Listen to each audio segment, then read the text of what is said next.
In Crash Team Racing, you can go insane speeds. So, let's talk about the basics on how to achieve such speeds.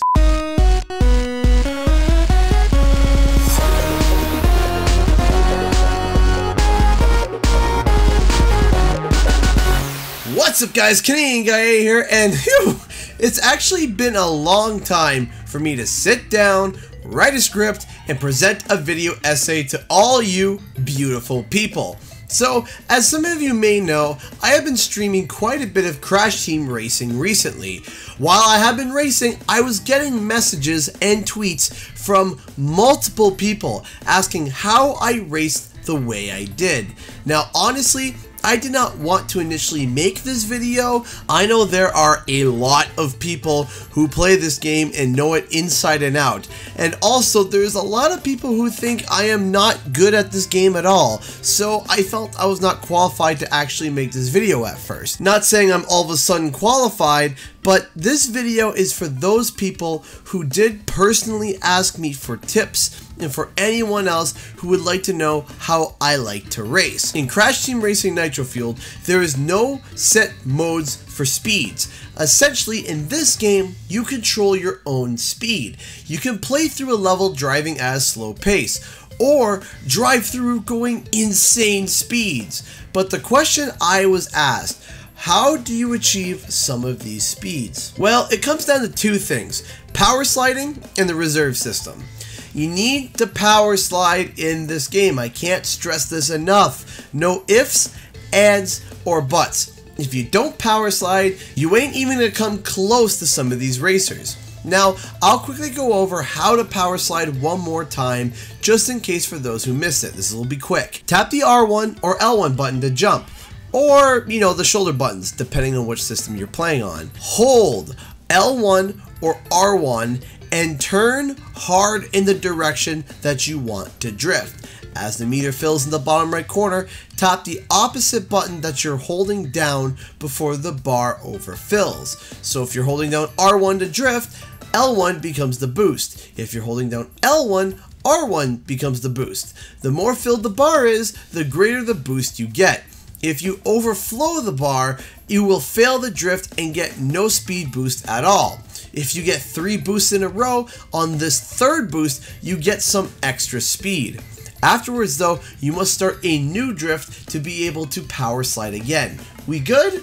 Good. So some of you may already power slide regularly, which is great, but the key to this game is that you need to almost constantly be power sliding.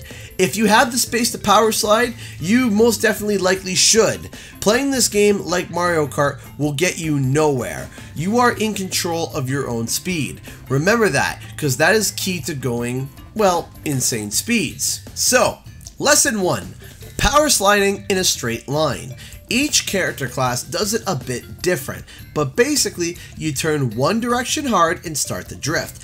As soon as the drift starts, shift the analog stick to the opposite direction. So if you started left, shift it to the right. If you started right, shift it to the left. This will result in a drift that is only slightly curved depending on the turning capabilities of your character, but you will stay generally straight. Power slide as much as you can and try to get 3 boosts without crashing.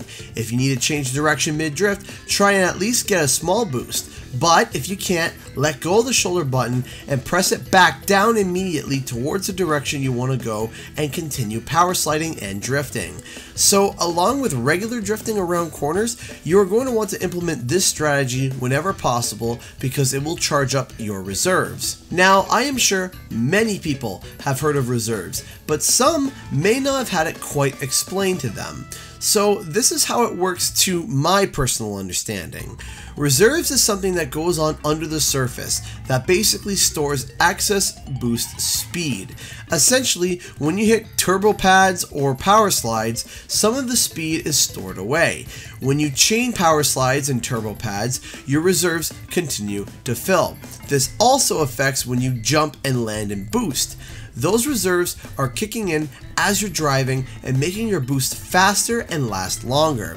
When you have quite a bit of reserves, you'll have what is called Safi Fire. Imagine having a boost that seems to last for a really long time. Now instead of me just talking about it, let's take a look at a comparison. So Crunch will start the race without doing any power sliding at all. At this corner, we're going to power slide 3 times into this boost pad and then see how fast and how long the boost lasts.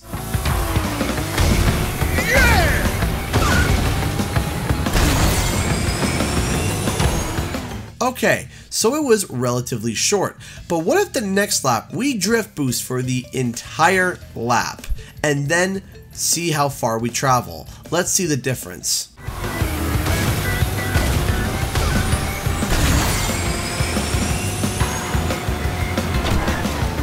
Take a look at this side by side. You can see that Crunch with reserves boost lasted quite a bit longer than without reserves. Now let's do 2 laps of drift boosting and make sure we hit all the turbo pads. Let's see how far Crunch goes now.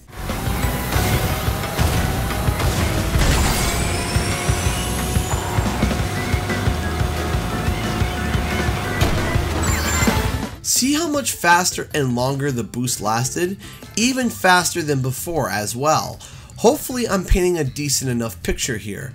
You can also tell that you have Sacred Fire by the width and length of flames coming out of your engine. So basically the TLDR is simply just drift, power slide, and hit turbo pads and chain them up as much as possible to go super fast. Now you don't want to burn all your reserves. The key factor here is that you want to be able to maintain the reserves. So this is why you want to constantly drift and build up your reserves so that you can maintain Sacred Fire as much as possible. Here's the thing though.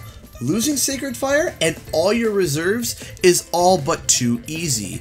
If you bump the side of a wall, get hit by an item, lose momentum on a hill, you lose it all. So you need to be aware to be able to maintain this high speed. However, there is some stages that allows for something even faster than Sacred Fire. This is called Safi Fire or Ultra Sacred Fire.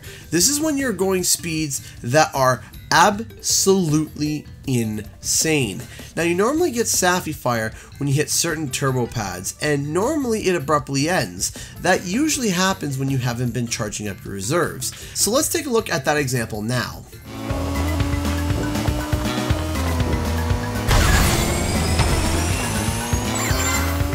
Now let's take a look at hitting the same pad except after drifting and power sliding for a lap and then trying to maintain it.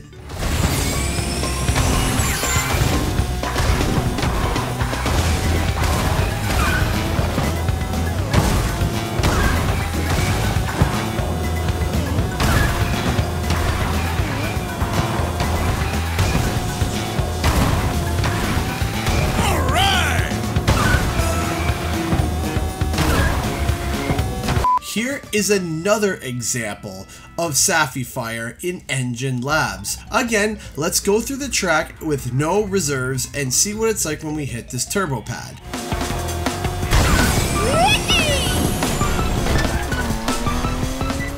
Now let's take a look at this again, except this time with reserves built up from previous boosts and power sliding.